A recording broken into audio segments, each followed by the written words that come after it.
ኢትዮጵያ ሊያሳድግ ነው ብለህ ታስባለህ ማለት ነው። አገዛዙ ግን ምን ማድረግ እና ይኸውላችሁ አንዳንዴ የምራ ለመማር አይ ቲንክ ኢትዮጵያ ውስጥ ሴን ያደርጋል ይመስለኛል። ኦኬ ወይንም ደግሞ ስቱፒድ መሆን አለብህ እና አይ ቲንክ በደስታ ለመኖር እንደዛ መሆን ይጠይቃል መሰለኝ ያለው ሁኔታ ማለት ነው።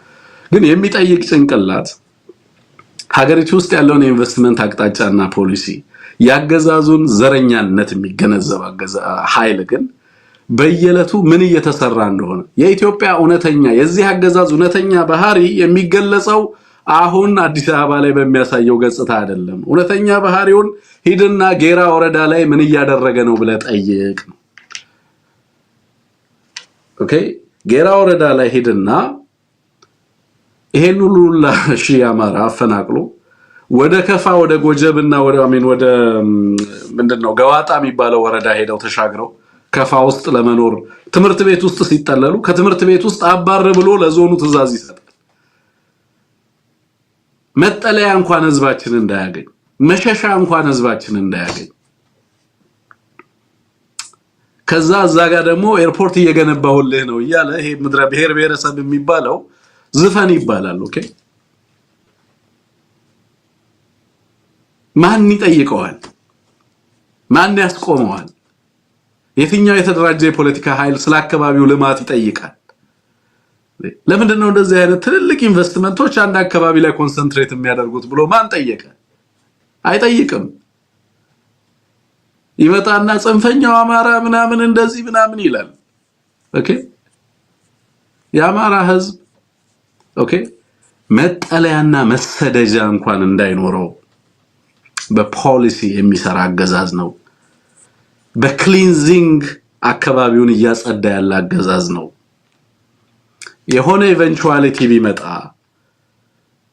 የሆነ ነገር ኢትዮጵያ ውስጥ የተለየ የፖለቲካ አቅጣጫ የሚመጣ ከሆነ እዛ አካባቢ ላይ አማራ ህዝብ የሚባል እንዳይኖር ጠርጎ እያስወጣ እየጠረገ ነው ያለው። ይሄንን ለማልቀስ አይደለም መምላችሁ። ይሄንን ማውራው አሁን ለሰዎቹ እንድታዝኑ አይደለም። የእናንተን አዘኔታ ህዝቡ ይፈልጋል እያልኩ አይደለም። የሰብአዊ መብት ተቋማት ሄደው ይሄንን ሪፖርት ያደርጋሉ ብዬ እየጠበቅኩ አይደለም። የተቃዋሚ ፖለቲካ ፓርቲዎች ይሄንን ሪፖርት ይሰሩታል ምናምን ብዬ አይደለም። በአዴን ይሄንን ያስቆማል ብዬ አይደለም። ይሄንን ምነግራችሁ ለምን የአማራ ህዝብ ይሄን ትግል እንደሚያደርግ እንድታውቁት ነው ምነግራችሁ። ለምን ይሄን ትግል አለማድረግ ሞት ማለት እንደሆነ ይሄን ትግል አለማድረግ ምን ማለት እንደሆነ እንድትገነዘቡት ነው ይሄንን ማነሳው እንጂ ከዚህ በላይ በጣም ብዙ አስደንጋጭ ነገሮችን ልነግርህ ይችላል። ግን ብዙዎቹ አይገነዘቡትም። ዘፈን ይዘፍንልሃል እየመጣ ማለት ነው። አገሪቱ እየለማች ነው፣ ትልልቅ ፕሮጀክቶችን መሰረት ድንጋይ ያስቀመጠች ነው ምናምን ይላል። ግን ደግሞ ፕሮጀክቶቹ እነዚህ ግዙፍ ፕሮጀክቶች ለምንድነው ስኪውድ የሆኑት? ለምንድነው ያጋደለው? ኦኬ ለምንድነው ኤቭሪቲንግ አንድ አካባቢ ላይ ኮንሰንትሬት የሚያደርገው? ለምንድነው ሌላው አካባቢ ጦርነት የሚካሄደው? ለምንድነው አንደኛው ህዝብ በጠላትነት ሌላኛው ህዝብ በሀገር ባለቤትነት የሚነሳው? ምን አይነት የልማት አቅጣጫ ነው? ምን አይነት ሀገር ነው እየተፈጠረ ያለው? ምን አይነት የፖለቲካ ማህበረሰብ ነው እየተፈጠረ ያለው? ምን አይነት የኢኮኖሚ ምህዳር ነው እየተፈጠረ ያለው የሚለውን አትጠይቅም። ኦኬ ምክንያቱም ኮንሺየስ አይደለህም። ኮንሺየስ የሆኑ ሰዎች ናቸው እንደዚህ አይነት ጥያቄዎችን የሚጠይቁት። እኛ ይሄንን ነገር ስንጠይቅ ደግሞ በሌላ መንገድ ይረዳውና ቀንተው እኮ ነው ምናምን ይልሃል። የጀስቲስ ጉዳይ ስታነሳ የኢኩዊታብል ሪሶርስ ዲስትሪቢዩሽን ጉዳይ እንኳን ስታነሳ በሌላ መንገድ ሊተረጉምልህ ይፈልጋል ማለት ነው። because እንዲህ አይነት ጥያቄ እንዲጠየቅ አይፈለግም ሀገሪቱ ላይ። ህዝቡን አጨልመውበት ጋርደውት ኦኬ እነሱ በሚፈልጉት መንገድ ሁሉን ነገር ማኒፑሌት ማድረግ ነው የሚፈልጉት። ኤኒዌይ እነሱ አዲስ አበባ ትላንት ይሄንን ሲያደርጉ አሁን ዋናው ፖይንት እናንተ ስለ ኤርፖርቱ ስታወሩ ወይንም ደግሞ እሱ እንድትመለከቱ ሲደረግ በተመሳሳይ በጣም በርካታ ሺዎችን ከየወረዳውና ከየዞኑ ጠራርገው ሲያባረሩ ተመለከታላችሁ እያልኳችሁ ነው። ሚሊዮኖችን በሺዎች የሚቆጠሩ ዜጎችን ሀገር አልባ እያደረገ ነው መጠለያ አልባ እያደረገ ነው ቤት አልባ እያደረገ ነው ወገን አልባ እያደረገ ነው ማህበራዊ ሀብታቸውን ያቀኑትን የሰሩትን ከተማ ንብረታቸውን ጥለው እንዲሰደዱ እያደረገ ነው ጎዳና እየበተነ ነው ቤተሰቦችን እያፈረሰ ነው ህዝብንና ማህበረሰብን እያፈረሰ ነው እያልኳቸው ያለው ሶ አውሮፕላኑ ስንት ሚሊዮን ፓሴንጀር እንደሚያሳርፍ ነው አንተ የምታወራው ግን አንተ ራስ የምታርፍበት ቦታ የለህም አንተ ወጥተህ የምትገባበት ሀገር አይደለም ያለው አናት ላይ እየሰሩ ያሉት ነገር ኦኬ አናት ላይ እየተሰራ ያለው ነገር ሌላ ነው ሌላ ሀገር ነው እየተገነባ ያለው የሚለውን ነገር ላንሳ የሚል ነው ይሄንን በዚህ አጋጣሚ ማድረስ አስፈላጊ ሆኖ ስላገኘሁት ነው በተለይ ተፈናቃዮቹ ጉዳይ ራሳችሁ ደውላችሁ ምን እየተካሄደ ነው ከጌራ ወረዳ ምን ያህል ሰው ነው እየተፈናቀለ ያለው ለምንድን ነው የሚፈናቀለው የት ገቡ የት ደረሱ ተፈናቃዮቹ ብላችሁ ጠይቁ አጣሩ ይሄንን ከሰብአዊ መብት ተቋማት ሀገሪቱ ውስጥ ካሉ ሚዲያዎች ምናምን እንሰማዋለን ብላችሁ አትጠብቁ ሌላው የአማራው ልሂቅ በተለይ በቀደም ይሄን ጥያቄ ጠይቄያለሁ እኔ ፓሲፊስት የሆነ ፓሲፋይ የተደረገ ፖለቲካሊ በተለይ ደግሞ በይሄ ልሂቁ የተማረ የሚባለው የአማራ ልሂቅ አብዛኛው ፖለቲካል ፓሲፊዝም የሚያጠቃው ነው ከፖለቲካ ህይወት ራሱን ያገለለ ነገሮችን በፖለቲካ መነጽር ለመመዘን የማይፈልግ ኦኬ አጉል ቴክኖክራትነት የሚያጠቃው አጉል ፕሮፌሽናሊዝም የሚያጠቃው ሆኖ ተመለከቱታላችሁ እኔ ዲስፕሌስመንቱን ብቻ በቀደም ሰው ጠይቄያለሁ እስኪ ልምድ ያላችሁ የህግ ባለሙያዎች የፖለቲካ ሳይንስ የተማራችሁ በጣም በርካታ ዩኒቨርሲቲ ውስጥ ሄዳችሁ ተምራችኋል በአውሮፓ በአሜሪካ ምናምን የተለያየ ማለት የተለያየ ሀገር ሄዳችሁ ትልልቅ የትምህርት እድል አግኝታችሁ ተምራችኋል ግን ዲስፕሌስድ የሚሆነውን አማራ የሚፈናቀለውን ወገናችሁን ኦኬ በምን ያህል ተፈናቀለ የት ነው ያለው የት አረፈ የት ወደቀ ከመፈናቀሉ በፊት ምን ነበረው ይሄን ዲስፕሌስመንቱ ብቻ it's a massive project ትልቅ ተቋም የሚፈልግ ነው እሱ ብቻ ማለት አሁን የስ ጄኖሳይድ ላይ የሚሰሩ ተቋማት አሉ ለምሳሌ እንደ ጂፒአይ እና ጄኖሳይድ ፕሪቨንሽን ኢትዮጵያ ብላ ዶክተር ሰናይት የምትሰራው አለ አምኖት ሹር ምን ያህል ሮበስት ሜካኒዝም እንዳላቸው አላቅም በአማራው ላይ የሚደርሰው ፍጅት በተመለከተ እንዴት እየሰሩበት እንዳሉ አላቅም ግን ጥረት ያደርጋሉ ትሪፕል ኤ በየጊዜው የሚደርሰው እንደዚሁ ጥቃት በተለያየ ቦታ ላይ ያለውን ነገር ይመዘግባል ይከታተላል ግን እኔ በዚህ በዲስፕሌስመንት ላይ ብቻ በጣም ትልቅ ተቋም ዓለም አቀፋዊ ስታንዳርዱን የጠበቀ የአማራ ተቋም እንዲገነባ ፈልጋለሁ እና ይሄንን የሚገነባልህ የሱዳን ኃይል ወይንም ደግሞ የሊቢያ ወይንም የሳውዲ ወይንም ካታር እንዲገነባልህ አትጠብቅ ይሄንን መስራት ያለብህ አንተ ነህ ኦኬ ሶ የተማራችሁ ሰዎች ኦኬ የህግ ባክግራውንድ ያላችሁ የማህበራዊ ሳይንስ ባክግራውንድ ያላችሁ የፖለቲካል ሳይንስ ባክግራውንድ ነሰሊሱንም አይጠይቅም በነገራችን ቮለንቲር አድርጋችሁ 5 እና 6 ሰዎች ሆናችሁ በጋራ ይሄንን ዲስፕሌስመንቱን ብቻ ትራክ ለማድረግ ምን ያህል ሰው ከየት ነው የሚፈናቀለው የሚለው በጣም ዌል ኦርጋናይዝድ የሆነ ሪፖርት ለማዘጋጀትና ዛሬ ብቻ ሳይሆን ወደፊት በሚመጡ ለውጦች ውስጥ ይሄ ህዝብ ተፈናቅሎ አይቀርም የሚደርስበት ጉዳት እያንዳንዷ ተፈናቃይ የምትደርስበትን ጉዳይ የህግ የሞራል እና ሌሎች ኮምፐንሴሽኖችን የፍትህ ጉዳይ እንዲረጋገጥ ለማድረግ እነዚህን ዳታዎች በጣም በተጠናከረ መንገድ ኦርጋናይዝ ማድረግ ያስፈልጋል ማደራጀት ያስፈልጋል መተንተን ያስፈልጋል ለመረጃ ለሚዲያ ለህግ አገልግሎት ለተለያየ አይነት ነገር አገልግሎት ላይ እንዲውሉ ማድረግ ያስፈልጋል ሶ እንዲህ አይነት ተቋማትን ማቋቋም ያስፈልጋል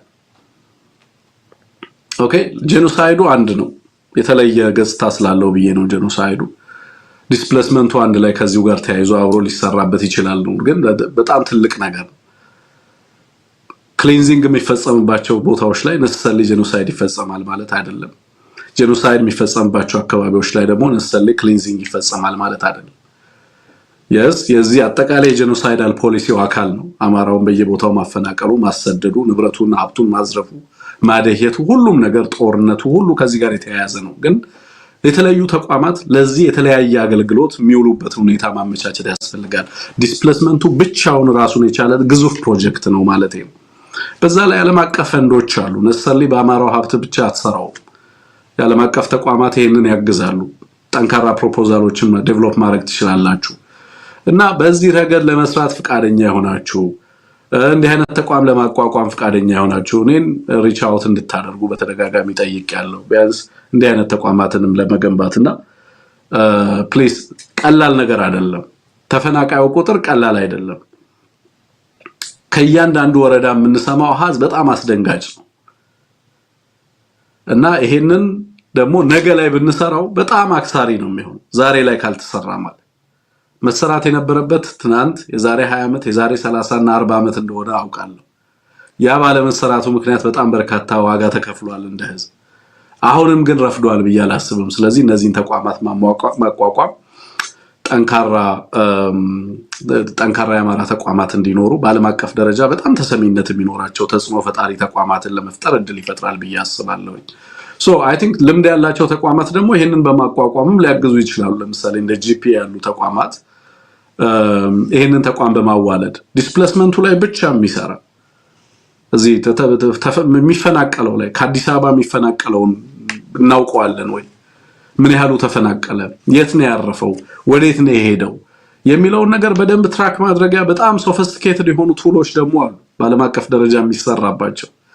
ያንን አደራጅቶ በደንብ ስራዎችን ሊሰራ የሚቻልበት እድል ስላለ ፕሌስ እዚህ ላይ በርካታ ተቋማትን አቋቁሞ መስራት ይቻላልና ከምትፈልጉ ሰዎች ካላችሁ ልምዱ ሙያው ያላችሁ ሰዎች ካላችሁ በዋትስአፕ ጻፉልን። ቢያንስ የማደራጀት ስራውን ለማገዝ ፍቃደኛ መሆናችንን በዚህ አጋጣሚ እንገልጻለን። የራሳችንንም የሙያዊ ድጋፍ እናደርጋለን ማለት ነው። እዛ ላይ ብትሰሩልን ትልቅ አቅም ትሆኑናላችሁ። ስለ ኤርፖርቱ ስታወራ ከምትውል ይሄንን ብትሰራ ለኔ ቁም ነገር ትውላለህ ለህዝብ ማለት ነው። ከሚመጣው ጥፋት ህዝባችንን ለመታደግ አቅም ትፈጥራለህ ማለት ነው። ይሄ ነው አንደኛው። ሌላው የፋኖች ምርቃት አለ ዛሬ በተለያዩ አካባቢዎች በተለይ የምስራቅ እዝ የምስራቅ አማራ ፋኖ የሚኒሊክ እዝ አዲስ ልዩ ዘመቻ ኮማንዶዎችን ሲያስመርቅ ነበር የዋለው። ዛሬ በርካታ አካባቢዎች ላይ እንደዚሁም በርካታ ኦፕሬሽኖች ሲሰሩ ነበር የዋሉት። ደብረ ማርቆስ ላይ በተለይ 206ኛ ኮር የ206ኛ ኮር ደምሳሽ የሚባል ግብረ ኃይል አለውና ያ ግብረ ኃይል እየገባ ማታ ላይ ምናምን በመውጫ መግቢያ ያሳጥቶታል የባዴንን እንትን ማለት ነው። እዛ አካባቢ ላይ በጣም ከባድ ውጥረት ነው ያለው። ደብረ ማርቆስ ውስጥ መንቀሳቀስ አልቻለም ባዴን። ከተማውን ዊዝድሮ ሊያደርግም ይችላል ነው አሁን ባለኝ መረጃ እየሰማው ያለውት ነገር። ስለዚህ እሱ አንድ ነገር ነው። እነዚህ መረጃዎችን በተለያዩ ሚዲያዎች ስለምታገኙቸው በስፋት አልሄድባቸውም። ግን ደግሞ በጣም የተጠናከረ በርካታ አካባቢዎች ላይ በርካታ አሳምነው እዝም የደቡብ አማራ አሳምነው እዝም እንደዚሁ በርካታ ጦርነቶችን ማድረጉ ሪፖርት ተመልክቻለሁ። በሁሉም አካባቢዎች ላይ እንግዲህ በርካታ ምርኮኛ ነው። አሁንም ስቱዲዮ ከገባው በኋላ በርካታ አድማ ብተናና ሚሊሻ የተማረከበት ሪፖርት ደርሶኛል። እንዲህ አይነት ሪፖርቶች በየዕለቱ እየተጠናከሩ ጠዋት ላይ በኤቢሲ ይደርሳሉ። ስለዚህ በብዛት እዛ ላይ ጊዜን አላጠፋም። አሁን የደረሰኝ ሌላ መረጃ ምንድነው?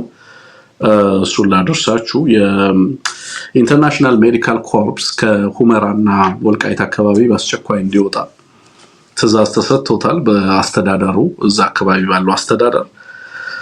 ነገም የዓለም አቀፍ ኢንተርናሽናል ኤንጂኦዎች አካባቢውን ለቀው እንዲወጡ ከፍተኛ ጫና ነው ያለው። አይ ቲንክ በዛ አካባቢ በተለይ ከዚህ ከኤንጂኦዎችን በተመለከተ እና በዞኑ አስተዳደር እና በኤንጂኦዎች መካከል ያለው ግንኙነት ከጊዜ ወደ ጊዜ መተማመን ያለበት አይመስልም። ከዚህ በተለይ ደግሞ በቀጥታ ከሁማኒቴሪያን የሰብአዊ አቅርቦትና አገልግሎት ውጪ ለሌሎች አገልግሎቶች ተሳትፎ አላችሁ ወይንም ሌሎች ፍላጎቶች አላችሁ የሚለው ነገር እያየለ ነው የመጣው። ይሄ በተለይ በኤንጂኦዎች ወይንም ደግሞ ኢንተርናሽናል ዓለም አቀፍ መንግስታዊ ያልሆኑ ድርጅቶች ዘንድ ከፍተኛ ስጋት ፈጥሯል። አሁን ባለኝ መረጃ ነገ ጠዋትም እንደዚሁ ስብሰባ መጠራቱን ሰምቻለሁ። በዛ አካባቢ ላይ ብዙ ለውጦች ያሉ ይመስላል። ብዙ ሁኔታዎች ያሉ ነው የሚመስለው። ይሄ እንግዲህ አንድ ዴቨሎፕመንት ነው። በዛ አካባቢ ላይ ያለ ዴቨሎፕመንት ወይንም በዛ አካባቢ ላይ ያለ አንድ እየሰማን ያለነው ነገር ነው። ሌላው ኦህዴድ ዛሬ እንግዲህ ጅቡቲ ሄዷል። ኦህዴድ ነው ለኔ ይሄንን እንቅስቃሴ የሚያደርገው። እኔ አሁን ዴሊጌሽኑ ያው ኦህዴድ ነሰለ ኦህዴድ ላይሆን ይችላል። ኦህዴድ የሚመራው ስርዓት ነው ያለው። አንድ ነገር ከመሄዳቸው በፊት ወደዛ ሰሞኑን ያለፉት 2 ቀናቶች ውስጥ በኦህዴዶች ዘንድ በጣም በከፍተኛ ደረጃ የሚወራ ነገር አለ። እሱም ምንድነው? በትግራይ በኩል የትግራይ ልሂቃንን በተመለከተ የትግራይ ኃይሎችን በተመለከተ ነው እና የትግራይ ኃይሎች ሁለቱ በአዲስ አበባ ያለውና መቀሌ ያለው ኃይል አብረው ሊሰሩ የሚችሉበት ሁኔታ ይኖር ይችላል የሚል ፍርሃት በከፍተኛ ደረጃ በኦህዴዶች ዘንድ አለ። በመቀሌ ያለውና በአዲስ አበባ ያለው ኃይል በዚህ በኩል ድጋፍ እየተደረገለት ጦር የሚያደራጀው አፋር አካባቢ ላይ፣ በሌላ በኩል ደግሞ ህወሓት የሚመራው ኃይልም አብረው ሊሰሩ ይችላሉ። ይሄ ነገር የፖለቲካ ቲያትር ነው እና አምነን ልንቀበለው አይገባም። አዲስ አበባ ያለውን ኃይል ሁሉ ጊዜ ክትትል ልናደርግበት ይገባል። አንገቱ ላይ ቃጭል ልናስርበት ይገባል። በተንቀሳቀሰ ቁጥር የቃጭሉን ድምጽ እየሰማን መከታተል መቻል አለብን። ስለዚህ ወደኛ መጡ ብለን ሙሉ ለሙሉ ኢምብሬስ አናደርግ። ይሄ ኃይል ይቅር የሚለን ኃይል አይደለም፣ ልናምነው አይገባም የሚሉ አሉ በአንድ በኩል ኦህዴድ ውስጥ። በሌላ በኩል አረ ሊታመኑ ይገባል። በተለይ የኦህዴድ ቬትራኖቹ አማካሪዎቹ ሊታመኑ ይገባል። እንዲህ አይነት ነገር አያደርጉም። ጸቡ የከረረ ነው። የትግራይ ኃይሎች በራሳቸው ችግራቸውን መፍታት የሚችሉበት ሁኔታ የለም። እንደዚህ ተናበው የፖለቲካ ቲያትር ሊጫወቱ አይችሉም። ሁኔታዎች አይፈቅዱም።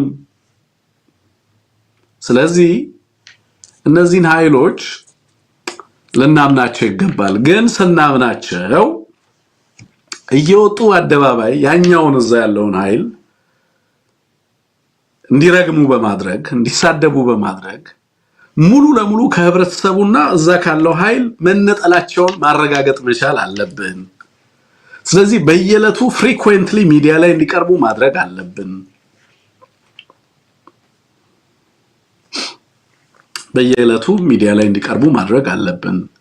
ሚዲያ ላይ እየቀረቡ ህወሓትን እንዲኮንኑ፣ እንዲሰድቡ፣ ጄኖሳይድ አልተፈጸመም፣ እንዲህ አልሆነም፣ እንደዚህ አልሆነም፣ እንደዛ አልሆነም እያሉ በየዕለቱ እንዲናገሩ ማድረግ አለብን።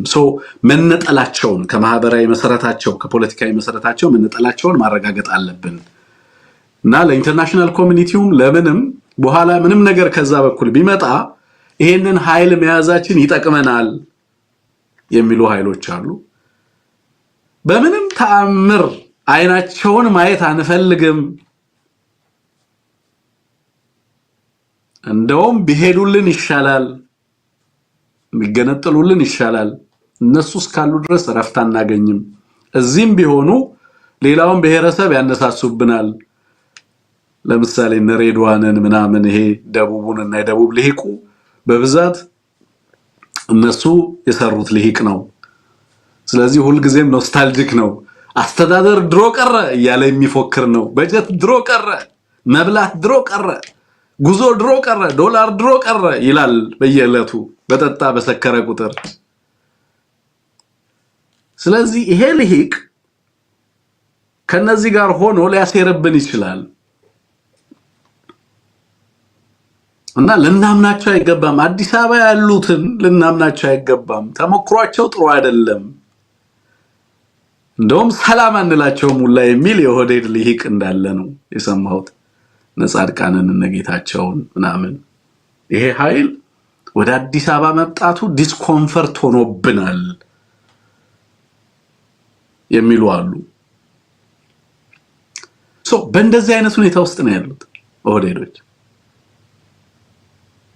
now the question is የኔ ጥያቄ በእርግጥ ህወሓት እንደዚህ ያስባል ወይንም የትግራይ ልሂቃን ሁለቱ ኃይሎች በጋራ ሊሰሩ የሚችሉበትን ሁኔታ ሊያስቡ ይችላሉ ወይ?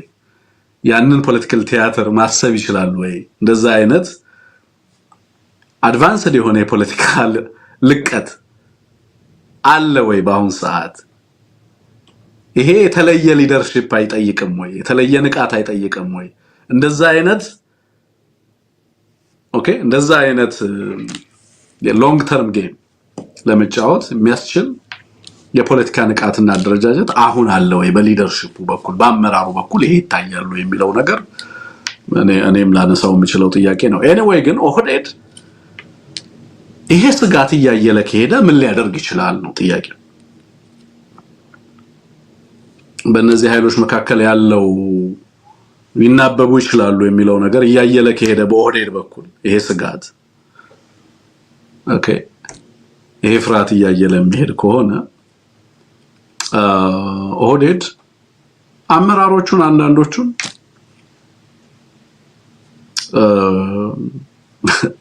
የሆነ ነገር ሊያደርግ ይችላል። ስለሚፈራ በጣም ፈሪ ነው።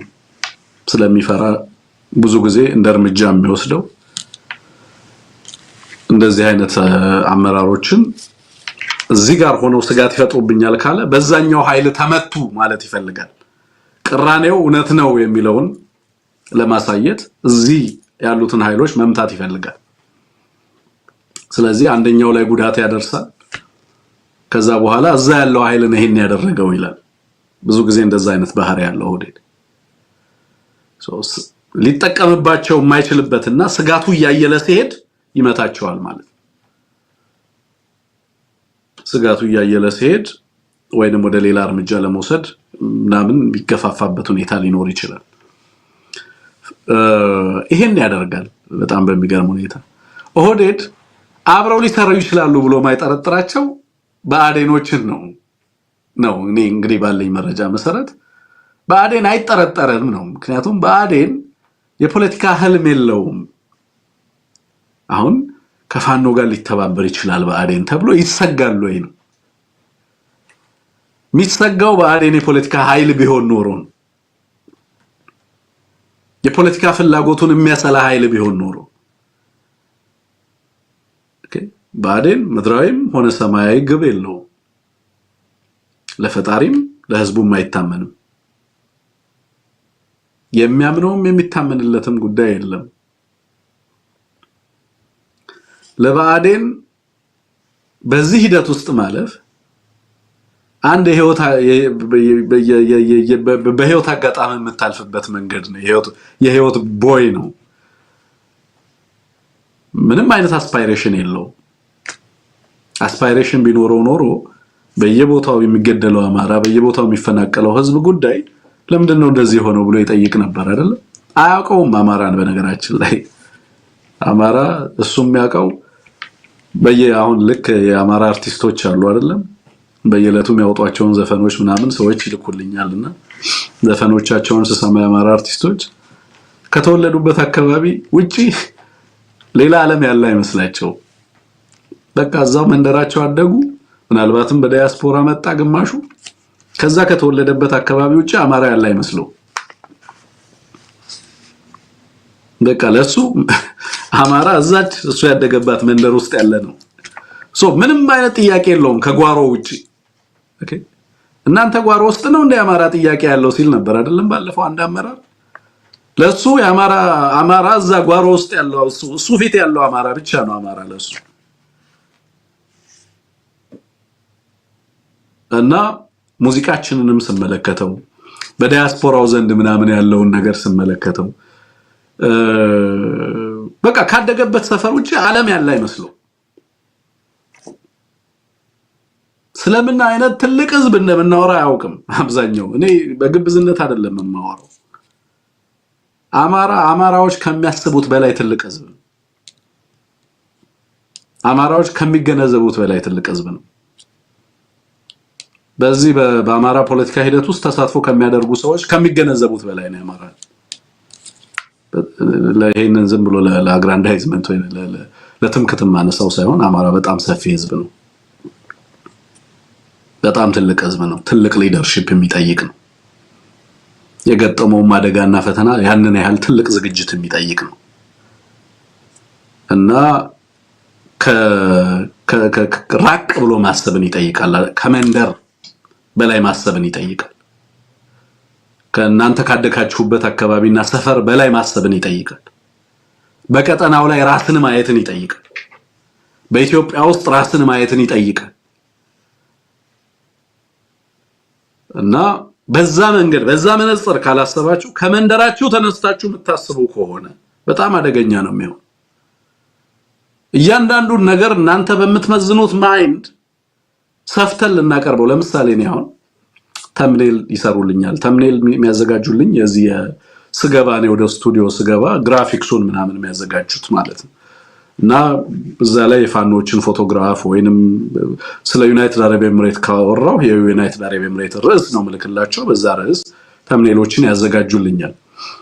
ትናንትና ለምሳሌ እኔ ስቱዲዮ ስገባ እንዳልኳችሁ ከሌሎች ማህበራት ጋር ስብሰባ ነበረኝ። ቀጥታ ፕሮግራሙ ሲጀምር ነው ቡናዬንም እዚህ መጥቼ ነው ስጠጣ ያያችሁት አይደል? ቡናም ለመጠጣት ጊዜ አልነበረኝም። ያንን ስብሰባ ጨረስኩ፣ ቀጥታ ስቱዲዮ ገባው፣ እናንተ ጋር መጣው። ተምኔሉን የማየት እድል አልነበረኝም እና አንድ የፋኖ አመራር ተዘሏል ተምኔሉ ላይ። በአጋጣሚ እኔ ያላየሁትም ተምኔሉንም ግን ሲሰራ ነው የተዘለለው ነው። ከዛ ፕሮግራሙን ግን አልተከታተለም። አንድ ሰው መልእክት ላከልን። አጋጣሚ ሆኖ የተዘለለው ያሳምነው ወዝ ነው ደሳለኝ የተዘለለው በፎቶግራፉ ላይና የሸዋን ፋኖ ለመከፋፈል ነው ይሄን ያዘጋጃችሁት አለ እና በምን መነጽር ነው የሚለካው ይሄንን ተቋም ላለሁ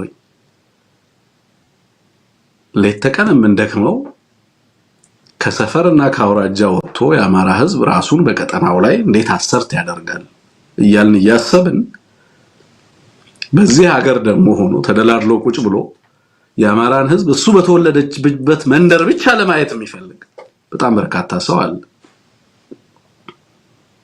በጣም በርካታ ሰው አለ። ከዚህ ማይንድ ሴት እንውጣ። ይሄ ጭንቅላት በጣም አሳፋሪ ጭንቅላት ነው። ይሄ አስተሳሰብ አደገኛ ነው።